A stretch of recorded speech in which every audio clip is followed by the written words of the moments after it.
Hi friends, Satish from Cartoon Teacher TNPSC. So இன்றைக்கி நம்ம வந்து 2nd January கரண்ட் அஃபேர்ஸ் பார்க்க போகிறோம். இதோட PDF வந்து டிஸ்கிரிப்ஷனில் டவுன்லோட் பண்ணிக்கோங்க. ஃபர்ஸ்ட் வந்து அப்பாயின்மெண்ட்ஸ். சுபோத் குமார் ஜெய்ஸ்வால் டிஜியாக அப்பாயிண்ட் ஆயிருக்காரு. CISF central industrial security force, அதான் CISF. இது இல்லாமல் CRPF இருக்குது, சென்ட்ரல் ரிசர்வ் போலீஸ் ஃபோர்ஸு. அடுத்து வந்து border security force, Indo Tibetan. So அது மாதிரி டிஃப்ரெண்ட் பேரா மிலிட்ரி ஃபோர்ஸஸ் இருக்குது. அதில் வந்து CISFங்கிறது சென்ட்ரல் இண்டஸ்ட்ரியல் செக்யூரிட்டி ஃபோர்ஸஸ் இது. ஸோ டைரக்டர் ஜெனரல் அப்பாயிண்ட் ஆயிருக்காரு சுபோத் குமார் ஜெய்ஸ்வால்.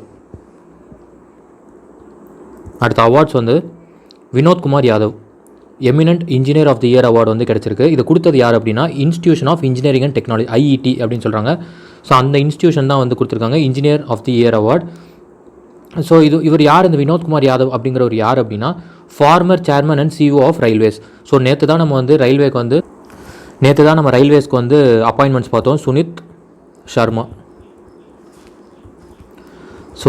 அப்பாயிண்ட் ஆயிருக்கான்னு பார்த்தோம். இவர் வந்து ஃபார்மர் ரயில்வேஸோட சேர்மன் அண்ட் CEO வந்திருக்கார் வினோத் குமார் யாதவ். அடுத்து டாடா ஸ்டீல் ஜம்ஷெட்பூர். ஸோ இது வந்து ஜேம்ஸ் இல்லது. So Jamshedpur. So CIA national award 2020 for excellence in water மேனேஜ்மெண்ட்டில் கிடச்சிருக்கு. So Tata steel Jamshedpur. அடுத்து மெயின் டாபிக் உள்ள போயிடலாம், இன்டர்நேஷனல் ரிலேஷன்ஸு. அதில் இந்தியா அண்ட் பாகிஸ்தான் பார்த்தோம் என்னென்னா, so exchange list of their nuclear installations. So bilateral treaty ஒன்று சைன் பண்ணியிருப்பாங்க. எப்போனா 1988 December 31. அது வந்து 1991 தான் வந்து கேம் இன்டு ஃபோர்ஸ் ஆகுது.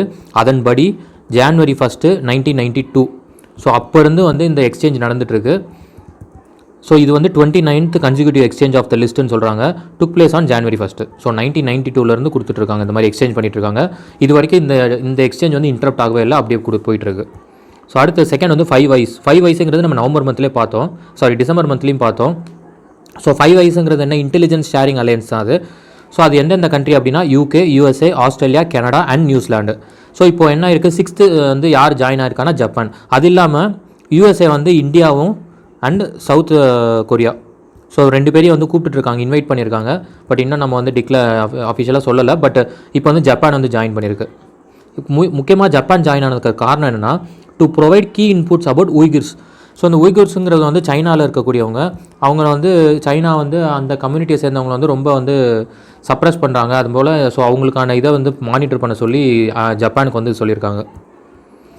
அடுத்து ப்ரோக்ராம்ஸ் அண்ட் ப்ராஜெக்ட்ஸில் ஃபஸ்ட் வந்து லைட் ஹவுஸ் ப்ராஜெக்ட்ஸ். இது என்ன லைட் ஹவுஸ் ப்ராஜெக்ட் அப்படின்னா, பிரைம் மினிஸ்டர் வந்து லேண்டட் இல்லை, இது laid foundation stone for 6 lighthouse projects in 6 cities.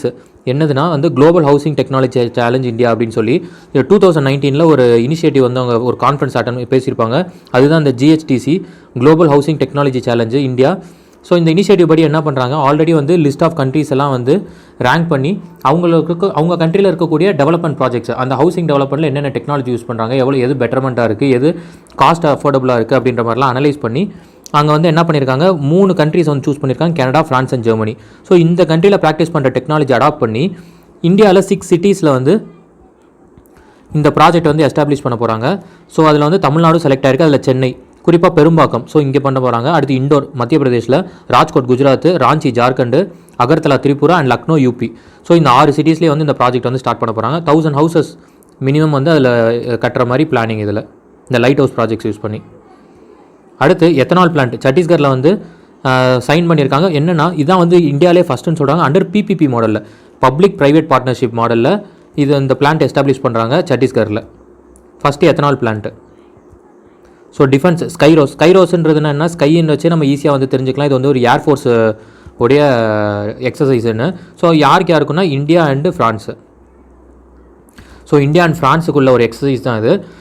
So எங்கன்னா இந்தியாவில் தான் நடக்க போகுது, ஜோத்பூரில். குறிப்பாக வந்து ஃப்ரான்ஸ் வந்து ரஃபேல் ஜெட்ஸ் வந்து நமக்கு வந்து கொடுத்துருந்தாங்க. அதே போல் ஃப்ரான்ஸும் அவங்களுடைய ரஃபேலில் தான் வந்து இந்த எக்ஸசைஸ் வந்து கண்டக்ட் பண்ண வரப்போகிறாங்க. ஸோ நடக்க போகுது. இங்கே நம்ம இதில் வந்து இந்த ரஃபேல் ஜெட் ஃபைட்டர் ஜெட்ஸ் கூட சுகோய் வந்து பார்ட்டிசிபேட் பண்ண போகுது. ஸோ அடுத்து economy. RBI DPI Reserve Bank of India announced on September 2020 that a digital payment index. So digital payment index DPI அப்படின்னு ஒன்று லான்ச் பண்ணுறாங்க. இது வந்து என்ன பண்ணுறாங்க அப்படின்னா, இது வந்து 2018 பேஸாக வச்சுக்கிறாங்க. ஸோ 2018 மார்ச்லேருந்து அடுத்து 2019 மார்ச் அடுத்து 2020 மார்ச் வரைக்கும். ஸோ இந்த இயருக்கு வந்து 150 பாயிண்ட்ஸ் நினைக்கிறேன். இது வந்து 200 சம்திங் இருக்கும். இது அவ்வளோ இம்பார்ட்டன்ட் இல்லை அந்த பாயிண்ட்ஸு. ஸோ பேஸ் இயரை வந்து 2018 வச்சிருக்காங்க. மொத்தம் 5 பேராமீட்டர்ஸை பேஸ் பண்ணி ரேங்கிங் பண்ணுறாங்க. அதில் எதுக்காக இது பண்ணியிருக்காங்க அப்படின்னா, the index will access and capture the extent of digitization of the payments. So different payment methodologies போயிட்டுருக்கு. அந்த பேமெண்ட்ஸோடைய அந்த அந்த அதோட எஃபிஷியன்சி எப்படி இருக்குது, அதில் என்னென்ன ஃப்ளாஸ் இருக்குது, கஸ்டமர் கிட்ட எப்படி ரீச் ஆகுது அப்படிங்கிற ஒரு அனாலிசிஸ் பண்ணி ரேங்கிங் பண்ணுவாங்க. அது பேஸ் பண்ணி என்னென்ன ஃப்ளாஸை ஃபிக்ஸ் பண்ண முடியும், இன்னும் அந்த டிஜிட்டைசேஷனை எப்படி பெட்டர்மெண்ட் பண்ண முடியும் அப்படிங்கிறதுக்காக ஆர்பிஐ கிரியேட் பண்ணது தான் இது. இது ஆர்பிஐ கிரியேட் பண்ணுறதுக்கு ரெக்கமெண்ட் பண்ண ஒரு கமிட்டி இருக்குது. அது வந்து நந்தன் நீலகேணி கமிட்டி. ஸோ இவங்களோட கமிட்டி ரெக்கமெண்டேஷனே இதுதான். டீப்பனிங் டிஜிட்டல் பேமெண்ட்ஸ்க்கான இதில் இந்த டிபிஐயோட கான்செப்ட் கொடுத்துருக்காங்க. அதை தான் ஆர்பிஐ வந்து இப்போ எஸ்டாப்ளிஷ் பண்ணியிருக்காங்க. செகண்ட் வந்து ease of business doing reform அப்படின்னு சொல்லி ஒன்று இருக்குது. ஸோ இந்த ஃபார்ம் வந்து அப்ளை பண்ணி சப்மிட் பண்ணக்கூடிய ஸ்டேட்ஸ்க்கு அடிஷ்னல் பாரோயிங் பெர்மிஷன்ஸ் வந்து கொடுக்குறாங்க. ஸோ அதில் வந்து மொத்தம் ஆல்ரெடி 5 ஸ்டேட்ஸ் இந்த ஃபார்ம் ஃபில் பண்ணி கொடுத்துருக்காங்க. யாரும் ஆந்திர பிரதேஷ், கர்நாடகா, மத்திய பிரதேஷ், தமிழ்நாடு அண்ட் தெலுங்கானா. ஸோ இப்படி பண்ணும் பட்சத்தில் இந்த ease of doing business doing reform வந்து இதை வந்து ஃபில் பண்ணி கொடுத்தும் பட்சத்தில் அந்த ஸ்டேட்ஸ்க்கு வந்து என்ன சொல்லலாம், to link grant of additional borrowing permissions. So இது அது பண்ணுது. இப்போ 6th ஸ்டேட்டாக வந்து யார் பண்ணியிருக்காங்கன்னா ராஜஸ்தான் வந்து சப்மிட் பண்ணியிருக்காங்க. ஸோ பாலிட்டியில் டிடிசி எலெக்ஷன். டிடிசினா வந்து district development council Jammu and காஷ்மீரில் நடந்திருக்கு. இப்போ ஆர்டிகல் 370 என்ன பண்ணிட்டாங்க, ரிமூவ் பண்ணிட்டாங்க. அது என்ன article 370 special status to Jammu and Kashmir. So அது ரிமூவ் ஆயிடுச்சு. ரிமூவ் ஆகி இதுதான் ஃபஸ்ட்டு எலெக்ஷனு. ஸோ இதில் வந்து யார் ஜெயிச்சிருக்கா அப்படின்னா அந்த குப்கர் டிக்ளரேஷன். ஸோ இந்த இதில் வந்து ஒரு 6 பார்ட்டிஸ் வந்து அலையன்ஸ் ஃபார்ம் பண்ணியிருந்தாங்க. அதில் Farooq Abdullah led People's Alliance for Gupkar Declaration தான் வந்து இதில் வின் பண்ணியிருக்காங்க. பிஜேபி வந்து அரௌண்ட் 70 சீட்ஸ் கிட்ட வின் பண்ணியிருக்காங்க. இவங்க வந்து 120 கிட்ட ரீச் பண்ணியிருக்காங்கன்னு நினைக்கிறேன். நம்பர்ஸ் அப்ராக்சிமேட்டாக தான் சொல்கிறேன், ப்ரிசைஸாக தெரியல. பட் இவங்க தான் ஜெயிச்சிருக்கு. பிஜேபி அவ்வளோ செக்யூர் பண்ணலை. 10th வந்து sports hockey. India women hockey team player யார், நனிதா டாப்போங்கிறவங்க வந்து ஏக்லவ்யா புரஸ்கார் அப்படிங்கிற அவார்டு அவங்களுக்கு கிடச்சி. இதை கொடுக்குறது யாருன்னா இம்பாக்ட் 1993 இது கொடுத்துட்ருக்காங்க. ஸோ ஹாக்கி விமன் டீமு நனிதா டாப்போ அவங்களுக்கு கிடச்சிருக்கு. ஸோ ஃபுட்பாலை பொறுத்த வரைக்கும் இது நான் ஆல்ரெடி இந்த கிறிஸ்டியானோ ரொனால்டோ வந்து நம்ம பார்த்துருந்தோம். குளோபல் சாக்கர் அவார்ட்ஸ் துபாயில் தான் இது கொடுத்துருக்காங்க. ஸோ இதில் கிறிஸ்டியானோ ரொனால்டோக்கு வந்து பிளேயர் ஆஃப் த செஞ்சுரி. அதே போல் ரியல் மேட்ரிட் கிளப் வந்து அவங்களுக்கும் அந்த செஞ்சுரி கொடுத்துருக்காங்க, கிளப் ஆஃப் த செஞ்சுரின்ட்டு. அடுத்து வந்து பெப் குவார்டியோலா வந்து மான்செஸ்டரை சேர்ந்தவர். ஸோ மான்செஸ்டர் சிட்டி அதை சேர்ந்தவர். அவருக்கு வந்து கோச் ஆஃப் த செஞ்சுரி கொடுத்துருக்காங்க. ஸோ இது எல்லாமே செஞ்சுரி. அடுத்து பார்க்க போகிறது வந்து இந்த இயருக்கானது. ஹான்சி ஃப்ளிக் வந்து coach of the year.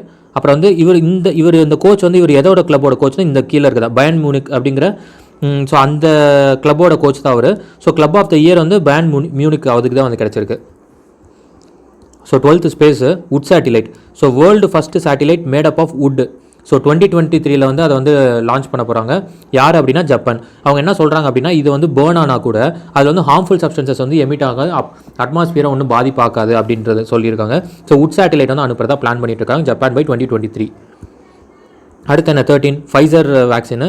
Who approves Pfizer BioNTech vaccine for emergency use. So முன்னாடி ஃபஸ்ட்டு கண்ட்ரி வந்து அப்ரூவ் பண்ணது வந்து ஃபைசர் வேக்சின் வந்து அப்ரூவ் பண்ணது யாருன்னா யூகே தான். ஸோ அதுக்கப்புறம் ஃபாலோட் பண்ணி 6th கண்ட்ரியாக வந்து யூஎஸ்ஏ அப்ரூவ் பண்ணுச்சு. இப்போ யூஎஸ்ஏ என்ன பண்ணுச்சு, செகண்ட் மாடர்ன் அதுவும் அப்ரூவ் பண்ணிட்டாங்க. ஸோ இன்றைக்கி நியூஸில் என்ன இருக்குது, இது இந்தியா வந்து ஃபஸ்ட்டு வந்து கோவிஷீல்டை வந்து அப்ரூவ் பண்ணியிருக்காங்க. அது செரம் இன்ஸ்டியூட். ஸோ அதனுடைய வேக்சினை தான் அப்ரூவ் பண்ணியிருக்காங்க. அது இன்றைக்கி நியூஸில் வந்திருக்கு. ஸோ ஹூ வந்து அப்ரூவ் பண்ணிட்டாங்க. இப்போது ஹூ அப்ரூவ் பண்ணதுனால இப்போ என்ன ஆகுதுன்னா this paves way for lower and middle income countries to begin immunising their population against COVID-19. ஏன்னா இப்போது நம்ம இப்போ சொன்னோம் இல்லையா, வேக்சின் வந்து செரம் இன்ஸ்டியூட் வந்து அவங்களோட கோவிஷீல்டு வந்து அப்ரூவ் ஆயிருக்கு. அதே போல் ஃபைசரும் நம்ம இந்தியாவில் அப்ளை பண்ணியிருக்காங்க. அதுவும் வந்து செக் பண்ணிட்டு இருக்காங்க. எது இந்தியாவில் ஒரு பாடி இருக்குது அதுக்குன்னு, அந்த பாடி GCDAயோ சம்திங் வரும், அந்த பாடி பேர் மறந்துட்டேன். பட் அதுக்கான ஒரு பாடி இருக்குது. அந்த பாடி தான் வந்து செக் பண்ணிகிட்ருக்கு. இது இந்த வேக்சின் வந்து பண்ணலாமா இல்லை சேஃபாக இருக்கா, இது எப்படி எக்ஸிக்யூட் பண்ணலாமா இல்லையான்னு அவங்க செக் பண்ணிட்டு இருக்காங்க. But lower countries middle economic கண்ட்ரீஸ்லாம் என்ன பண்ணுவோம், அவங்களுக்குலாம் இந்த மாதிரி ஃபெசிலிட்டி இருக்காது. அப்போ என்ன பண்ணுவாங்க, இந்த ஹூ வந்து இப்போ அத்தரைஸ் பண்ணியிருக்காங்க. சரி இவங்க சொல்லிட்டாங்கன்றனால இப்போ அவங்க என்ன பண்ணுவாங்க, ப்ரொசீட் பண்ணுவாங்க. அந்த கண்ட்ரீஸ்லாம் வந்து இம்யூனைசேஷன் ஸ்டார்ட் பண்ணலாம் அப்படின்னு சொல்லி. ஸோ அதுக்காக தான் ஹூ வந்து இப்போ அப்ரூவ் பண்ணியிருக்கு எமர்ஜென்சி யூஸ்க்காக. அடுத்து COVID-19 வந்து Antarctica is the last continent to reach COVID-19. இந்த ஒரு காண்டினென்ட்டில் தான் ரீச் ஆகாமல் இருந்தது. இப்போ இந்த அண்டார்டிகாவும் ரீச் ஆனது ஒரு 2 கேசஸ் வந்து அங்கே வந்து கன்ஃபார்ம் பண்ணியிருக்காங்க. இப்படி இருக்கும் பட்சத்தில் வேர்ல்டு ஃபுல்லாக எல்லா காண்டினென்ட்டுமே முடிஞ்சு போச்சு. எல்லா காண்டினென்ட்லையுமே கோவிட் வந்து ஸ்ப்ரெட் ஆகிருக்கு. அடுத்து ஜியாகிரஃபி. ஜிஐ டேக்னா என்னென்னா ஜியாகிரபிக்கல் இண்டிகேஷன், அதான் ஜிஐ. ஸோ இப்போ இந்த கம்பம் தேனி டிஸ்ட்ரிக்டில் இருக்கக்கூடிய கம்பமில் பன்னீர் திராட்சை அப்படிங்கிறத வந்து விளைவிக்கிறாங்க, கிரேப் வேரியண்ட்டு. ஸோ அதுக்கு வந்து ஜியாகிரபிக்கல் இண்டிகேஷன் அந்த டேக் வந்து அப்ளை பண்ணி கேட்டிருக்காங்க. ஸோ கம்பம், தேனி, தமிழ்நாடு. அடுத்து மிசிலினியஸில் ஐஎஃப்எஃப்கேனா என்ன, international film festival of Kerala. இது வந்து 25th எடிஷன். ஸோ இதை கண்டக்ட் பண்ணுறது யார் அப்படின்னா கேரளா ஸ்டேட் சலச்சித்திர அகாடமி. ஸோ இவங்க தான் கண்டக்ட் பண்ணுறாங்க. இது வந்து என்ன பண்ணுறாங்கன்னா 4 ஃபேஸஸாக கண்டக்ட் பண்ணுறாங்க டிஃப்ரெண்ட் பிளேசஸில் கோவிட் இருக்கிறனால. அடுத்து பீமா கொரேகான் பேட்டில். இது வந்து இந்த பேட்டில் ஆஃப் பீமா கொரேகான் அப்படிங்கிறது என்னென்னா, இது வந்து தலித்ஸ்க்கும் மராத்தாலேருந்து பேஷ்வா. ஸோ சிவாஜி அவர் வந்து இறந்ததுக்கப்புறம் அங்கே வந்து ஹிந்துஸ், அதாவது அப்பர் கிளாஸில் இருக்கவங்க தான் வந்து அங்கே அதை வந்து ரூலிங் எடுக்க ஆரம்பிச்சிருப்பாங்க. அவங்க என்ன பண்ணுவாங்கன்னா லோயர் கிளாஸை வந்து ரொம்ப டாமினேட் பண்ணி ரொம்ப சப்ரஸ் பண்ண ஆரம்பிச்சிருவாங்க. ஸோ அப்படி இருக்கும்போது அப்போயே வந்து ஒரு தலித்ஸ், அவங்களுக்கு அந்த தலித்தில் குறிப்பாக மகர் கம்யூனிட்டின்னு ஒன்று இருக்குது. ஸோ அங்கே இங்கேயும் வந்து ஒரு மாதிரி கிளாஸ் இருந்துகிட்டே இருக்கும். ஸோ இது என்ன ஆகுது, பிரிட்டிஷ் வந்து என்ன பண்ணுறாங்க, தலித்ஸ்க்கு சப்போர்ட் பண்ணுறாங்க. ஸோ எல்லாம் சேர்ந்து மராத்தா கூட ஃபைட் பண்ணி அவங்கள வந்து தோக்கடிச்சிருவாங்க. ஸோ 1818 இந்த வார் வந்து நடந்திருக்கும். ஸோ பேட்டில் ஆஃப் பீமா கொரேகான்ங்கிறது வந்து எங்கன்னா மகாராஷ்டிராவில். ஸோ மகாராஷ்டிராவில் தான் இது நடந்திருக்கும். ஸோ 1928 தான் டாக்டர் பிஆர் அம்பேத்கர் வந்து என்ன பண்ணுறாருன்னா ஜான்வரி 1 வந்து ஒரு கமாமரேஷன் செரிமனி வந்து கண்டக்ட் பண்ணுறாரு. இந்த இதுக்கு வந்து அவங்க ஜெயிச்சிருப்பாங்க இல்லையா, அந்த விக்ட்ரியை வந்து செலிப்ரேட் பண்ணுறாரு. ஸோ அதுக்கப்புறம் வந்து இப்போ எவ்ரி இயர் வந்து இப்போ செலிப்ரேட் பண்ணிட்டு இருக்காங்க. இந்த இயர் வந்து 203rd செலிப்ரேஷன் வந்து போயிட்டுருக்கு. Since then January 1 every year gathered Koregaon to celebrate. இதில் வந்து ரொம்ப வந்து கிளாஷ் வரதுக்கான பாசிபிலிட்டி நிறையா இருக்குது. முக்கியமாக தலித்ஸ் வந்து அந்த இடத்துல போய் கூடுவாங்க. அப்போ என்ன பண்ணுவாங்க, ஆர்எஸ்எஸ்ஐ சேர்ந்தவங்க இல்லைனா அப்பர் கிளாஸை சேர்ந்தவங்களை வந்து அங்கே பிராமின்ஸ் அவங்களாம் வந்து நிறையா டாமினேஷன் பண்ணி அங்கே ஒரு கிளாஷ் உருவாகுருக்கு. நிறையா 2018 நினைக்கிறேன் அப்படி ஒரு கிளாஷ் உருவாகுச்சு. ஸோ அடுத்து ஜாங் ஷான்ஷான்கிறவங்க வந்து சைனாவை சேர்ந்தவர். ஸோ ஏஷியாலேயே இவர் தான் வந்து ரிச்சஸ்ட் பர்சன். அதாவது முகேஷ் அம்பானி அவரையும் வந்து ஓவர் கம் பண்ணி அங்கே இருக்கக்கூடிய ஜாக்மாவையும் வந்து ஓவர்டேக் பண்ணிட்டாரு.